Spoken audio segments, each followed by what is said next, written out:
Motherhood. 1 minute, you're mom of the year. I love you, Mommy. Then the next, not so much. From bath time to bullying, from potty training to puberty, parenting is full of challenges. But one thing is for certain, you are not alone. Welcome to Modern Mom Probs.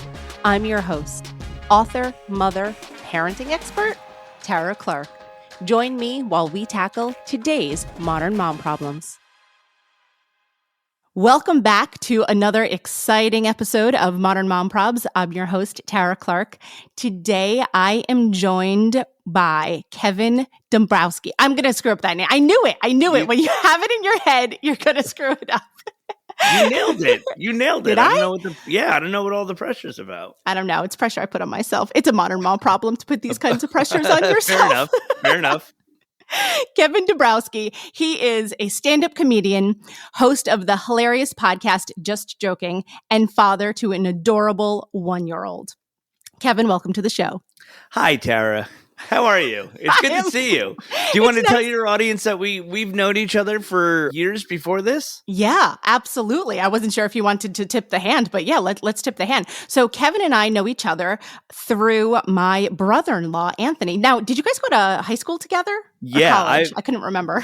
Well, thank you for assuming I went to college.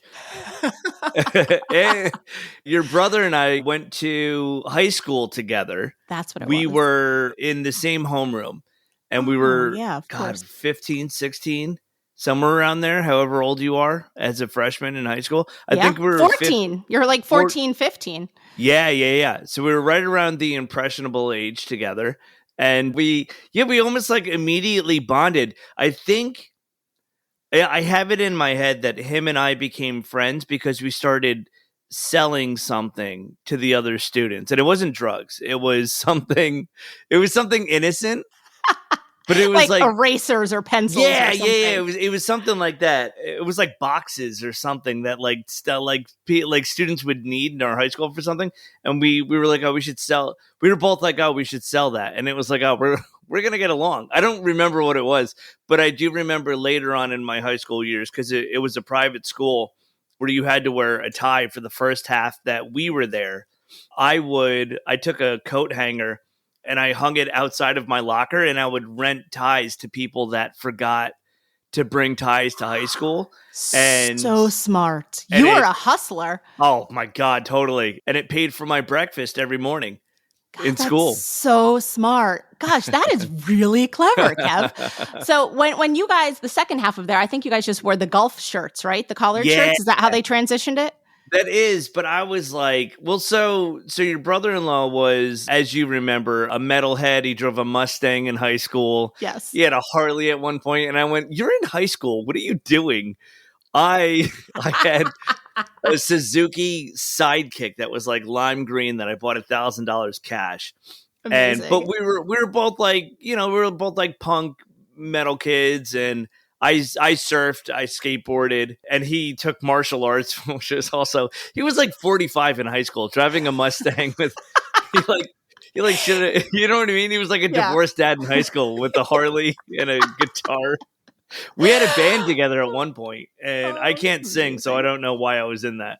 I was also in a band in high school with his older brother, my husband, and I also can't sing, but I was the singer of their band. That's hilarious. I was the singer of the band right until we had to perform in public, and then I was no longer the singer of the band.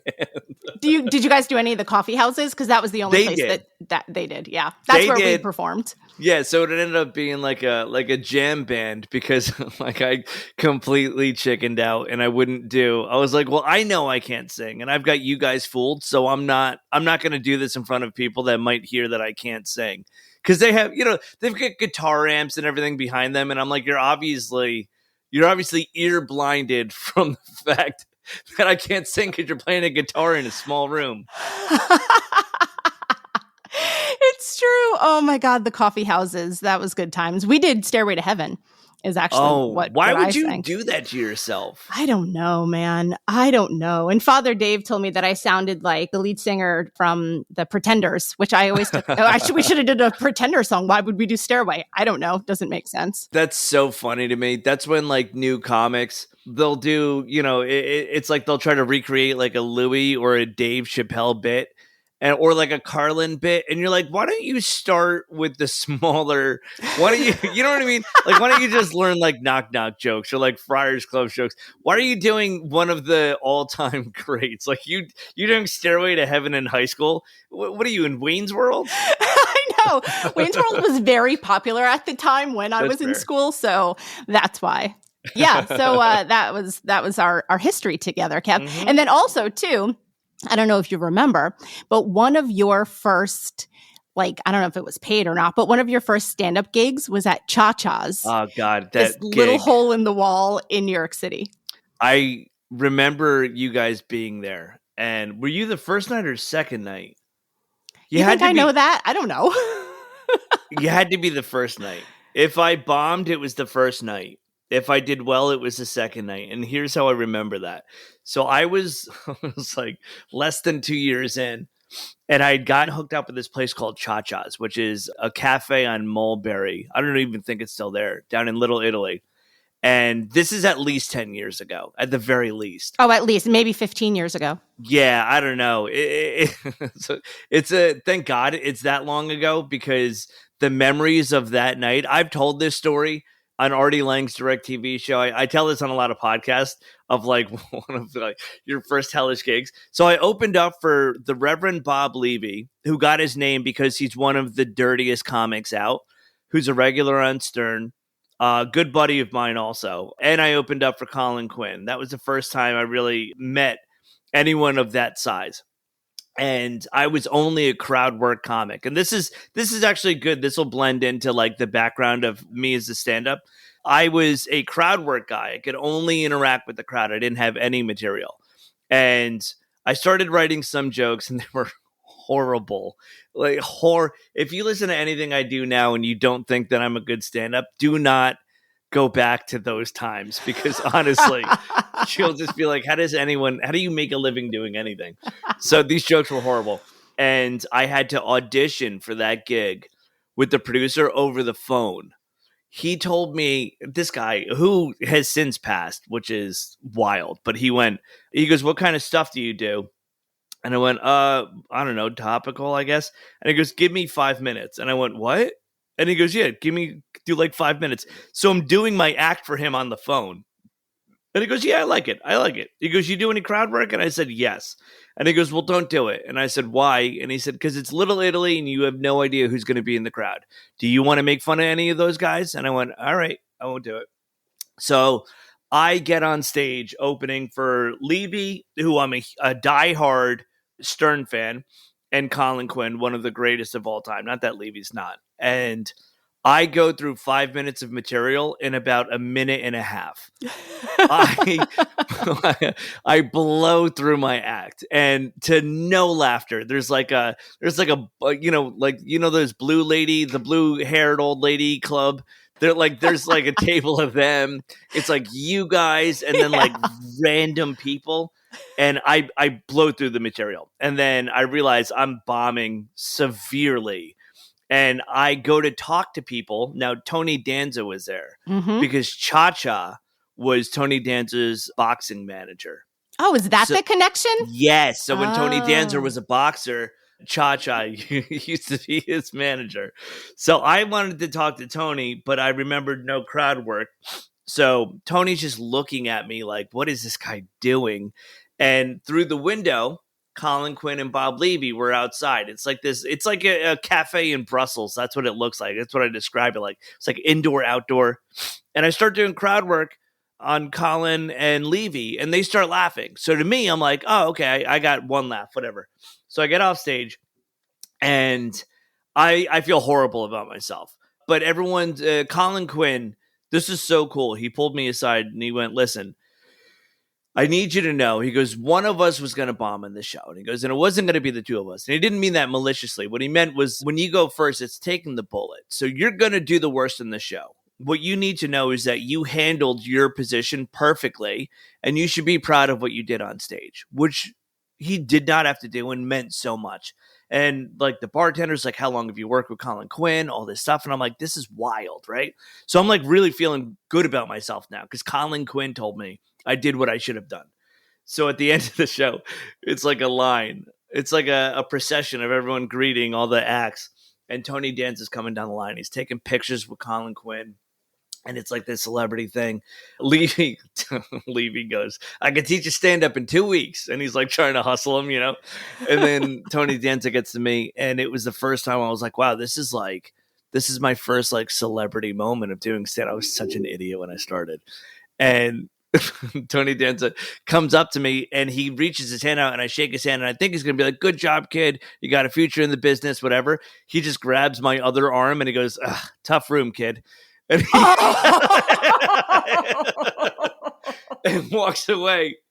It shattered me. It completely crumbled me as a person. Oh my God. So Levy came up to me and he goes, the booker screwed you up. He goes, that's not what you do on stage. I've seen you before.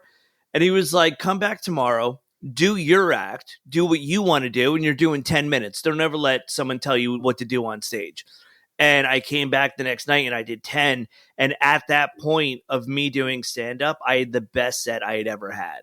I got off stage and like, Colin's like lifting a mug to me. Levy's like, that's what you do, blah, blah, blah. I had my buddies that worked it used to be K-Rock 92.3. When it switched to a top 40 station, I knew all the guys that worked there. And they were like, oh, that was great, blah, blah, blah. We're like on some rooftop after party afterwards. I took a limo because the promoter was so stupid. He rented a limo and we all took a limo to a rooftop party with like a sectioned off like bottle service thing after that. And it was like one of my other buddies from high school was actually there. Not your brother-in-law, but one of our other buddies. And he goes, is this what you do every night? And I went, I've never done this. And I doubt I'll ever have anything like this again. This, just so you know, this is not at all. Normally, you just depressively walk back to your shitty car and you drive home to your ramen noodles, and your roommate, who was my future wife, not even knowing it at the time, and you go and she goes, "How was it?" And you go, "I just want to go to bed." That's how- That also describes parenting, but yeah, 100%. I'm bummed that we missed the bottle service the second night. I was there first night with Tony Danza, Colin Quinn. I mean, we were just fangirling, being like, oh my God, this is the single most New York City thing I've ever done. I'm in a hole-in-the-wall joint with Tony Danza and Colin Quinn and Bob Levy, and it was just so New York. It was incredibly New York. It was such an unrealistic look at what stand-up actually... It was like, you ever see Crashing on HBO? Yeah. Okay, so it was like that. You had me fooled for a second. It's like when you see a TV show of what writers and producers think the stand-up scene is like. That's what it's like. Where you're just like, that's not a realistic look at what you do. That's what that night was. It was like someone wrote that and I had to live that. It was so bizarre because now I've been doing this month, actually, it's 12 years I've been doing stand-up. Wow. Okay, so then 12 years. Yeah, I said 15. No, but you're right. It was probably like... I'd say it was probably 11 years ago. Yeah. 2009, maybe? So I started 2010. Mm-hmm. I started March 6, 2010. So that was probably late 2010, early 2011, if I had to guess. Yeah, that makes sense. That jives. Yeah. That's amazing. Single most memories. New York City. And you know what's actually funny? A few weeks after that, I was working at Nickelodeon at the time, and Nickelodeon was working on a show with Tony Danza, and he came into the office, and it was only a few weeks after that, and I was like, hey, remember we hung out at Cha-Cha's? And I was like, I guess, yes, maybe, I don't know. It'd be hilarious if you looked at you, it was like, yeah, tough room. Tough room. That would have been great, yeah. I didn't know he said that to you. My God. Yeah. And the next night he came back and I killed the next night. And I was like, I was on such a high, and I looked over to his table and he was talking to someone else. So the whole time, he was probably like, oh, I saw this kid last night. Yeah. So as far as Tony Danza is concerned, I'm still awful. And for a while, whenever any of my friends would come out to see me, that was our thing. I'd be like, "What'd you think of the show?" And they'd be like, "Tough room, kid." I love it. Also, too, just to give context, there might have only been 6 people in the entire room. Oh, sure. It was not a big empty. thing. It was not a big room. It's a small, tiny little, like you'd have like a baptism. If you were hosting like a baptism, like your family would come, like that's how big it was. It was tiny, tiny little room. That's also what it felt like. That's a great way to describe. I was being baptized into stand-up that night. That was it. By the Reverend. The Reverend came, baptized The Reverend came? Yeah. And after I bombed, I said, I reject Satan. Just anything to not do this again. That was it.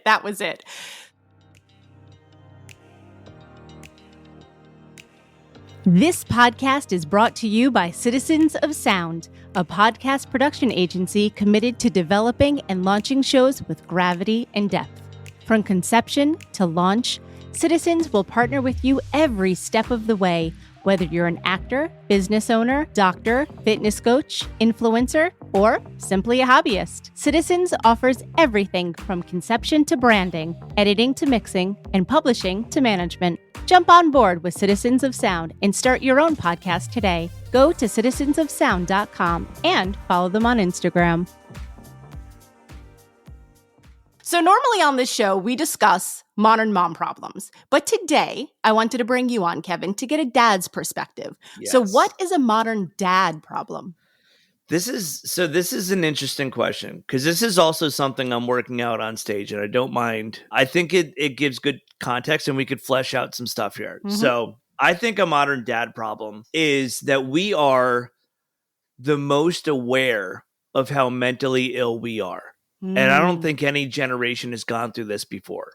Yeah. And I don't think, look, we're not the first messed up generation. My dad was messed up. His dad was messed up. His dad was super messed up. Mm-hmm. The problem is no one could talk about it. Yep. So we suppressed all of it. So do you think if my grandfather went to his great-grandfather, presumably in the fields, and said, "Daddy, I'm just not mentally feeling well today," it would have ended well for him? Nope. My great-grandma, you would have beaten the shit out of him in the middle of that field. You know what I mean? Absolutely true. Yeah. And called him every name in the book while doing it. And so he suppressed that and then passed that on. And he suppressed that and passed it on and passed it on and passed it on. And then it gets to me, and I have all this suppression of mental illness. And now you have to think about as kids. So we may not all be parents, and that's okay. But we're all someone's kids. Yeah. We all have been someone's child. Mm-hmm. And we are more aware as children of how mentally ill we are. Yeah. So instead of not acknowledging it, now we're all gung-ho about it. So try to parent in that situation by knowing how much my parents, my father and his father and his father suppressed it and messed me up, and how messed up I am. Now I know it. And I don't want to pass it forward. I overcorrect everything I do because I don't want to give my daughter these issues. And I say it on stage. And look, I'll tell you here, it's to the point where you suppress it so much that I'm afraid to do things like get changed around my daughter. I don't want her. And look, Tara, let's be real. There's nothing memorable about me naked, okay? It's not like I think I'm going to get naked and she's, this is going to be a bookmark in her head. I don't think it's... She's also only one, too. Sure. So. Yes. Even if okay, let me bookend that by saying, I don't think my wife has anything memorable in her head when I get naked. So it's not an age factor. It's on me is what I'm saying. Is I don't think I bring anything to the table that you'd leave the party and go, "Oh, that was a nice gift." I think you would be like, "Did that guy get us anything?" I think that's what would happen. So it's more so that I don't want to put us in a situation where I can say, "Okay, this is where the therapy starts." That's what I'm afraid of. Yeah. I should I should be walking around my house completely naked 24/7. This should be the time of my life, is when there's no repercussions for that. However, because my dad did this to me, I can't shower around her. I got out of the shower the other day. This is a word for word, basically a word for word true story. I got out of the shower and she was in her bouncer. This is a couple months ago, behind the door. I'm in the bathroom. She's behind the door. She doesn't need to see this, and I don't need to see her see this. So it's a perfect world for both of us. I used to live in New York City where they believed in brick and solid structure. And now that I live in New Jersey again, where if you fart, the foundation shifts, I'm in the bathroom and the door just randomly creeps open. Okay. And there's my little pure 1-year-old girl in a bouncer staring at her father completely naked, lotioning himself. Take that as you will. Hand in places that that the sun doesn't shine. Do you understand? My hand was in my ass. I'm lotioning myself. I'm impressed that you even do that. Well, I have very dry skin, and I think it's because nothing's memorable that I could just fade away into I could just turn to dust at any minute. So I'm just lotioning, my body. And I look over and she's sitting there staring at me, and my little 1-year-old girl staring at her father. The look on her face while she was doing it, it was like I was watching her get issues in real time. It was. Do you know what it feels like to watch someone get daddy issues, Tara? Yeah, I have a 9-year-old, so yeah. Yeah. Do you know how it feels to watch someone mentally start an OnlyFans page?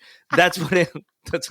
I'm not. You don't have to worry about anyone being a stripper anymore. You're more worried about the OnlyFans. Yeah. It was like I watched it happen, and then she just had this look where I go, "Well, I'm certainly gonna pay for this at some point." You know what I mean?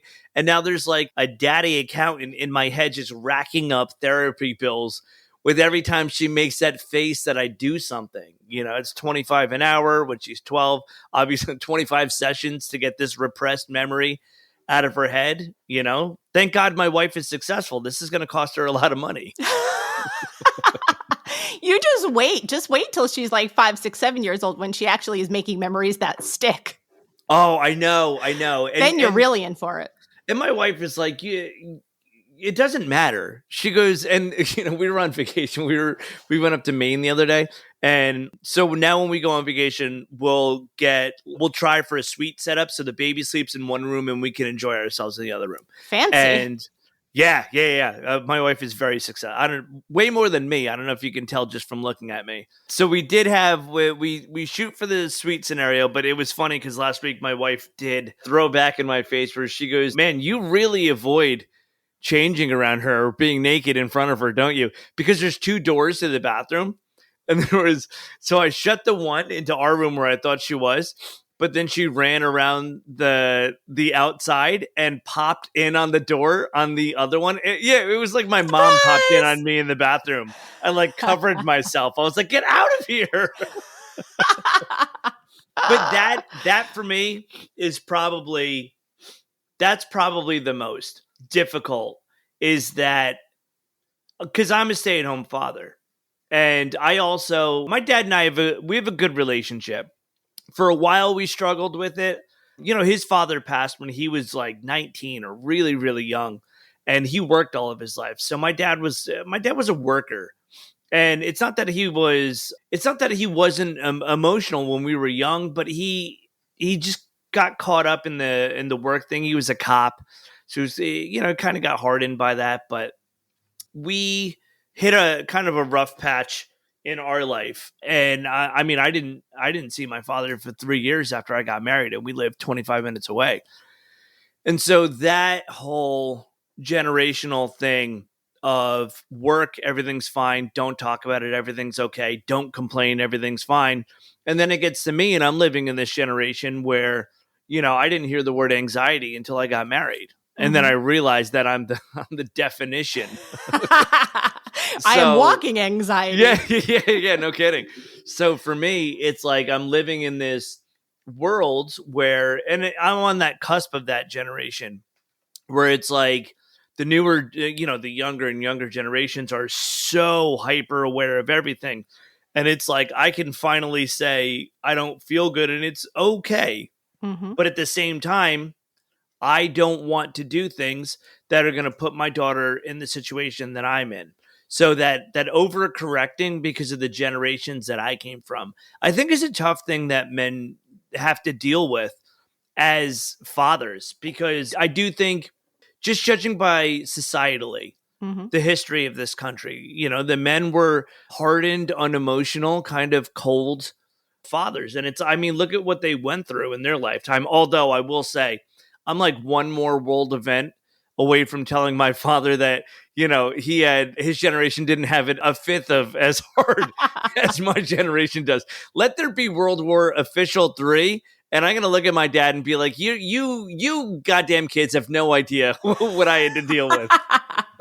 They just had the 70s and they were hanging out and they had high gas prices. That's what my mom always talks about, the gas prices of the 70s. Right. Well, guess what? We have high gas prices now too. So there you go. Sure. Did you have a global pandemic? Did you have a baby in a global pandemic? Oh, I feel so bad that you had to walk uphill to school. Shut up.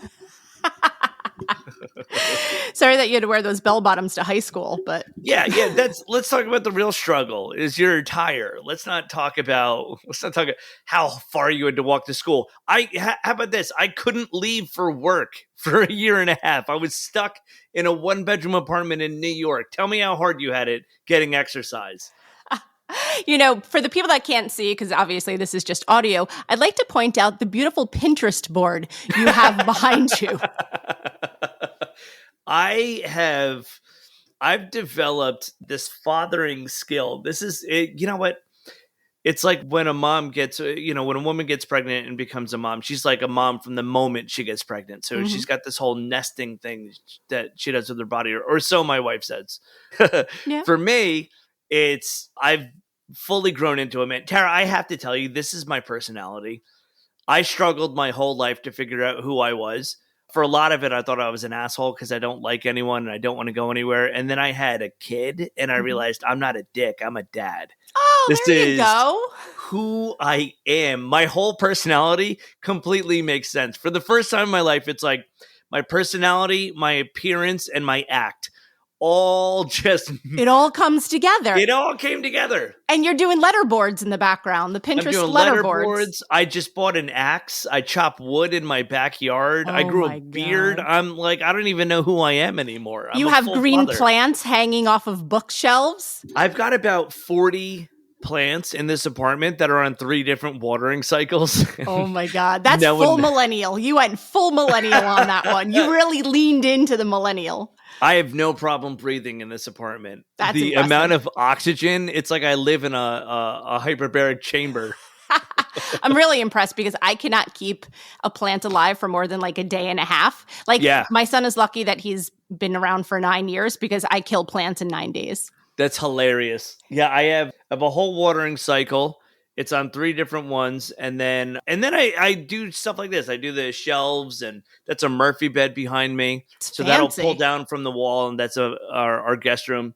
I look at a wall, and then I say, what does this need? And I'm just, I've got a mug, and I've got my hand on my hip like Forrest Gump. You're full dad mode now. You've unlocked the full dad level. Totally. 100%. Oh my God, I love it. So you're a stay-at-home dad, which I love because I want to sort of like deep dive and explore into this. Do you think society looks differently at stay-at-home dads versus stay-at-home moms? Like, do you ever hear crazy things at the playground, or maybe, I don't know, maybe you don't even go to the playground? Yeah. Well, it's illegal for me to go to the playground, so no. Don't say that. I'm joking, obviously. I've never been to the court system. No, it's, you know what? I don't hear like, oh, that's unusual. That's funny. I've never even thought about this. I hear it when it's said and it sounds nice, but I've never cumulatively thought about all the response I get. It's a very cool thing from other people. I get from older women that have been stay-at-home moms, see me and go, oh, that's really nice. Or like, isn't that cool that you get to do that? Like, oh, wow, what a special thing you get to do. And I hear that a lot. It's more the way that the world is going. and kind of like an appreciation.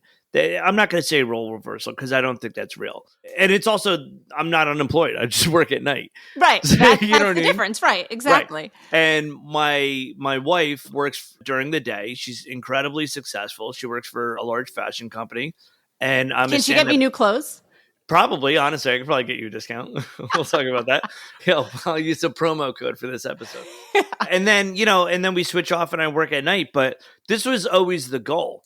I always wanted to be home with the kids and be a dad. And she wanted to work from home so we could travel on weekends. And the pandemic really expedited we reached our goals before we were prepared to reach our goals. So it was like, oh, wow, this shit just got real.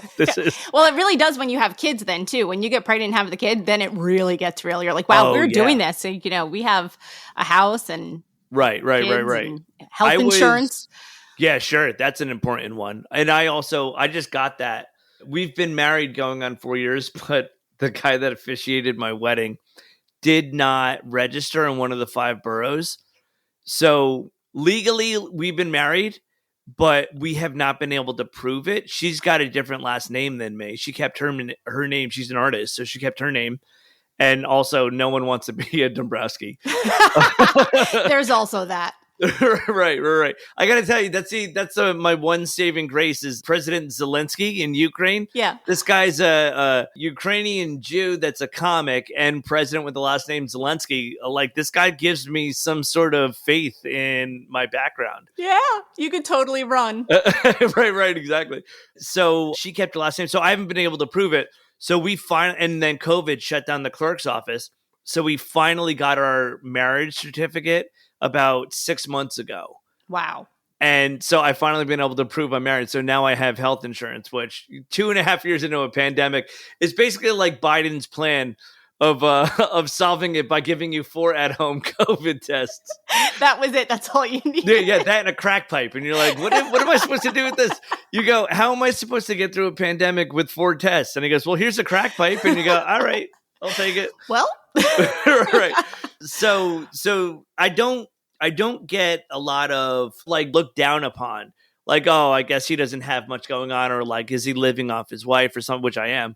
But people don't know that, and they don't judge me appearance wise. I get that's a really cool thing that you guys have that, or like it's really sweet because I struggled to say my daughter's my buddy. We're very, very close, and I'm a super hands-on father, and I think it's because of the chain that I've had generationally before me. Is I completely flip it again. Not that my dad wasn't, was cold to me, but I have a standard of what I want to be as a father, and I stick to that every day. So that's really what motivates me. So I think it comes off when we're in public, and she's so goddamn adorable, which is so funny for a parent to say, because of course I think she is. Yeah, of course. But it's like my kid gets catcalled. Like, she's so cute. It's to me, it's like annoying. Does that make sense? I'm like, okay, like you don't have to ask her to smile. Like, she can walk down the street. She's cute. Right. It's like everywhere I go, someone says something about her, which is really cute. But I was saying something, my wife and I were at the mall the other day, and it's like every person that passes says something. We're to the point where you're like, she's got a brain too. She's got a good personality. You don't have to just keep talking how good looking she is. Oh my God, Kevin.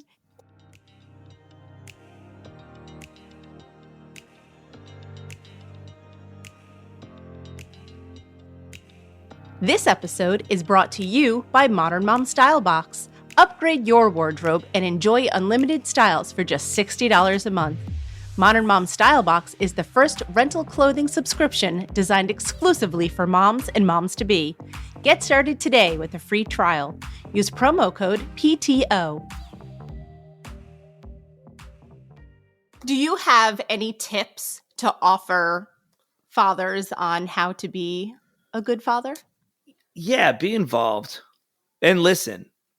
I thought I was going to be a huge softie. I cried straight for the first 2 weeks that I was a father. Every time I looked at my kid, I would cry.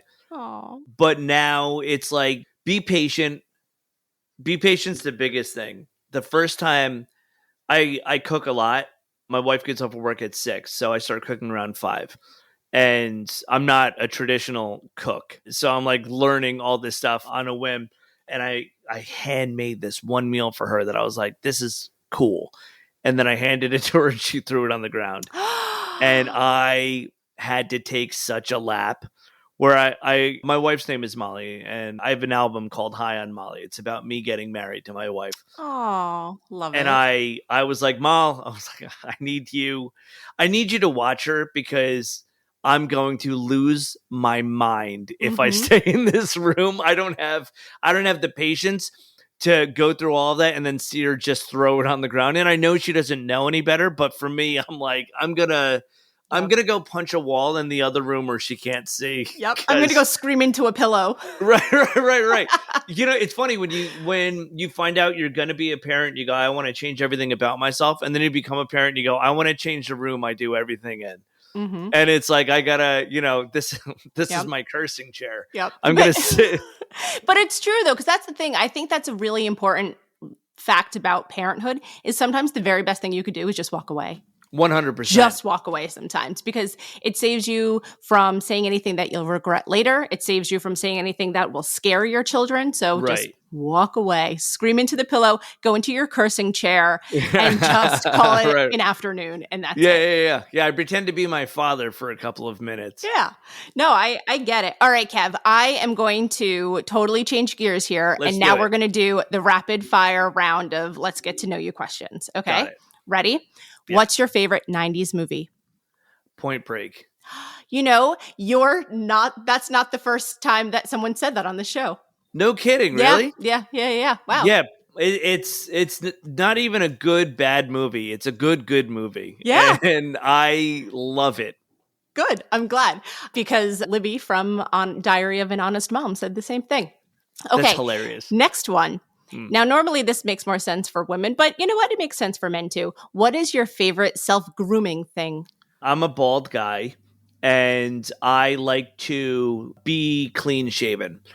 I have a very odd balding pattern happening.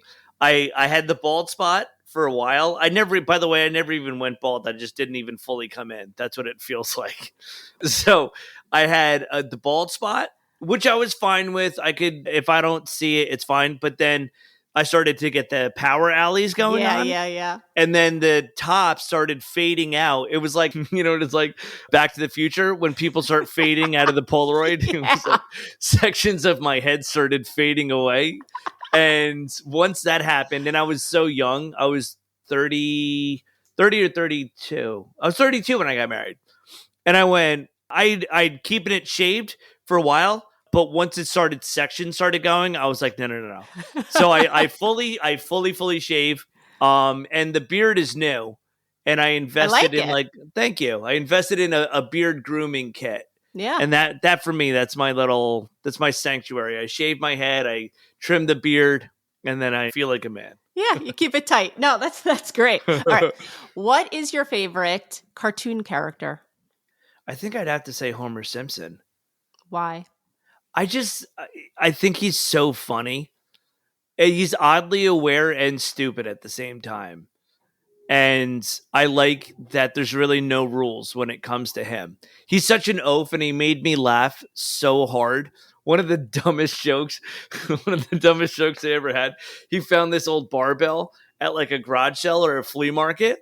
And he goes, oh, let me see how many times I can curl this. And it goes 1, 2, banana, red, and it's so stupid. And it's like he doesn't know how to count to 3, and he says banana, and it destroyed me. It just imprinted in my brain. Oh my god, I love it. What's your favorite comfort food? Oh, when I go through a spiral. So this is hilarious. When I'm in a deep depression spiral, I drink a Coca-Cola. Like a regular Coke. Regular Coca-Cola. That's the only Coke I do when I'm in a full spiral. I'm not I like whiskey, but I do that normally. I'm a big cigar guy, and I do that normally. But when I'm spiraling, because I count calories. I've been doing that since the wedding. I've been counting calories, and I've never felt healthier. especially when you're a young comic on the road. You're just so unhealthy. You're just eating anything that they'll serve to you at 3 a.m. while you're driving 5 hours. Mm-hmm. And I reached a point where I was in pretty bad health. I was having 32-ounce Red Bulls every 3 hours. It was bad. It was it was bad. My stomach was bleeding. I was in a real bad spot. Yeah, that's bad. And my wife was like, count your calories and you're 30. Stop acting like this. Yeah. Wait till you hit 40. Your metabolism just legit shuts down. It's like a light switch. It just shuts off. We're landing. The flight attendants have sat in my stomach and we're preparing for departure. They sat down, they put on their seatbelts and that's it. Yeah, for sure. So a Coca-Cola is my spiral. My comfort, I go through like a pizza, Chinese food, fried chicken thing. It's anything like that or Wendy's, a Big Bacon Classic, when I know that's my meal.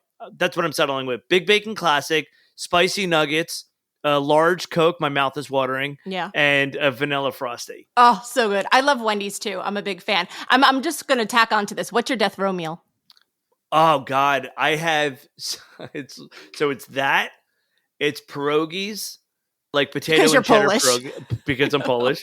Lunchables, 3 cheese pizza, because I'm a child and I can't get enough of that. A hot open turkey sandwich with jellied cranberry, and maybe a foot-long chicken teriyaki from Subway. Amazing. I've got no taste bud range. I'm so damaged when it comes to my eating habits. You're just used to being on the road. That's what that sounds like. That's true. 100%. All right. What's your favorite song lyric and why? We Were Born Sick. That's from, I have 2 song lyrics tattooed onto me. And actually, so both of these. So the first one is, I got was take a sad song and make it better. A lyric from Hey Jude. I wanted a music tattoo, but not a note, because as we've discussed in the era, the band, the glory days, the rock star days with your brother-in-law, I don't have any musical talent. So I didn't want to pose off of that. So I got Beatles lyrics. And that for me was like my message to myself of if you're in a deep dive, take it, make it better. And then the first card I ever wrote to my wife was a lyric from a Hosier song, Take Me to Church, where I said, I should have worshipped you sooner. Aww. And it was because we were friends for so long before we started dating. And everyone's like, you guys got to just date. And we were like, we don't want to ruin what we have. Mm-hmm. And then we started dating. We were like, oh, wait, this only makes it better. We're stupid. We should have done this the whole time. So from that song, Take Me to Church, there's a lyric before that says, we were born sick. And I got that. And her and I got matching tattoos of that because she has full-blown anxiety, very, very bad, uncontrollable anxiety. I have anxiety from obsessive compulsive disorder, which I am I'm a walking OCD model, which is why I think I'm so good at that sounds so cocky, but that's why I think I'm good at comedy. I think it so fulfills me.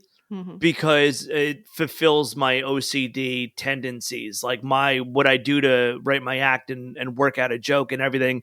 It just it makes me, I just feel clean. It just makes me feel fulfilled. How does that affect your parenting? Because I know when my son was born, that really brought it out of me too. And it was are those bottles clean enough? It was just so many different rituals and things that went into it.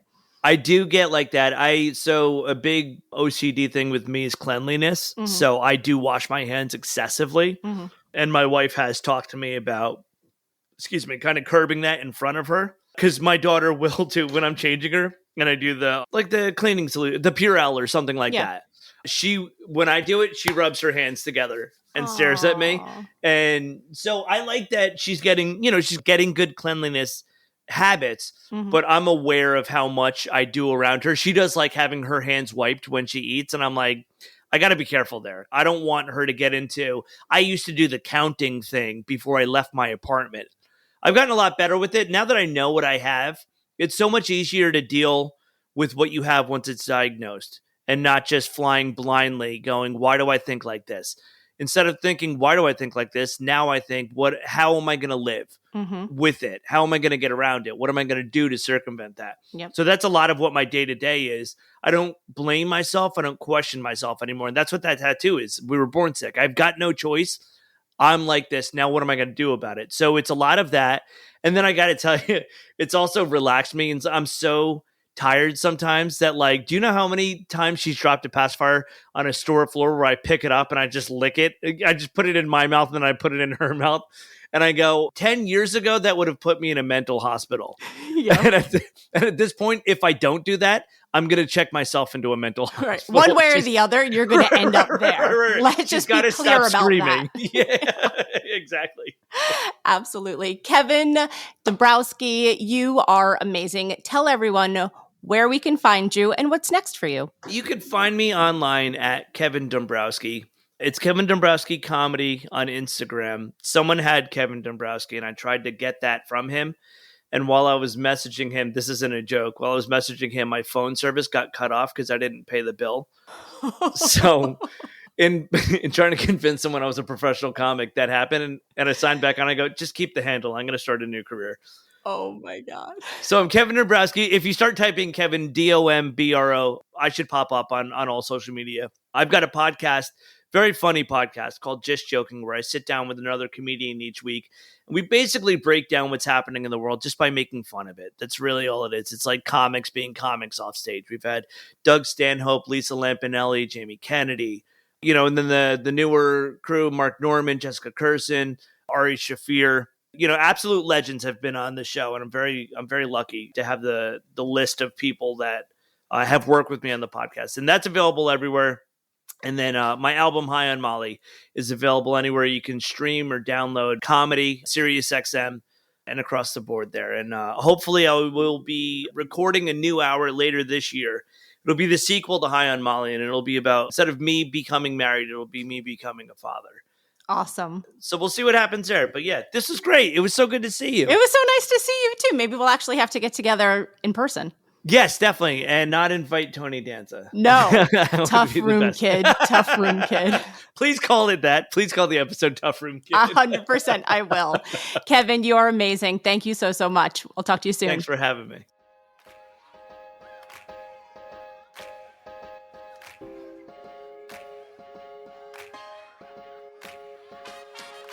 Thanks for listening to today's episode of Modern Mom Probs. I hope you enjoyed our deep dive in today's problem with me, your host, Tara Clark. Join me next time when I'll be interviewing another great guest and tackling another modern mom problem. If you enjoyed today's episode, please leave us a review and a rating. As always, you could head over to Modern Mom Probs on Instagram and give me a follow. Or check out my book, Modern Mom Probs, A Survival Guide for 21st Century Mothers, available online wherever books are sold. Well, that's it for today. See you next time, folks.